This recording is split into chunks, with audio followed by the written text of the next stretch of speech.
నేను ఎదుగుతూ మిగతా వారికి కూడా ఎదగడానికి యూత్ కానీ పిల్లలకు కానీ చేయడానికి ఎంత చేసినా తక్కువే కాబట్టి చేయడానికి ఆస్కారం ఉంది. ఇంకా చేస్తూనే ఉంటాం. మన మండలంలోని విలేజ్ స్కూళ్ళకు కూడా, తర్వాత మా గ్రామంతో పాటు ఎక్కడెక్కడ ఏదైనా చేయాలనుకుంటే నా దృష్టికి వస్తే చేస్తుంటాం. అందరూ యూత్ చదువుకున్న వారు గవర్నమెంటు ఉద్యోగాలు ఇవ్వలేరు కాబట్టి వారి వారి ఊర్లలో కావచ్చు, మండలంలో కావచ్చు, డిస్టిక్లో కావచ్చు, ఎక్కడైనా సరే వారికి తోచినట్టు పని చేస్తూ ఎదుగుతూ నలుగురికి ఉపాధి కల్పించడానికి ఆస్కారం చేయాలి.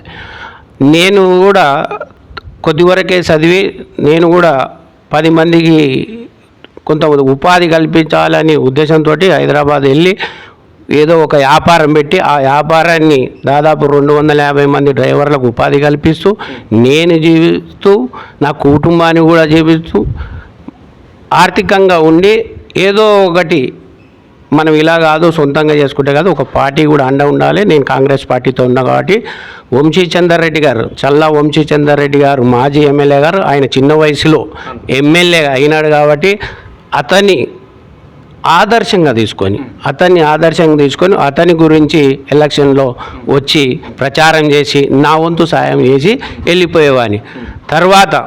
తర్వాత మొన్న వంశీచందర్ రెడ్డి గారే నన్ను మండల్ ప్రెసిడెంట్గా ఈ నియోజకవర్గం నువ్వు కష్టపడుతున్నావు నీకు చేస్తాను ఆయన చేసినప్పుడు ఆయనకు పేరు ఎక్కడ తగ్గకుండా మండల్ ప్రెసిడెంట్గా అయిన తర్వాత మొన్న ఎలక్షన్లు కూడా వచ్చినాయి.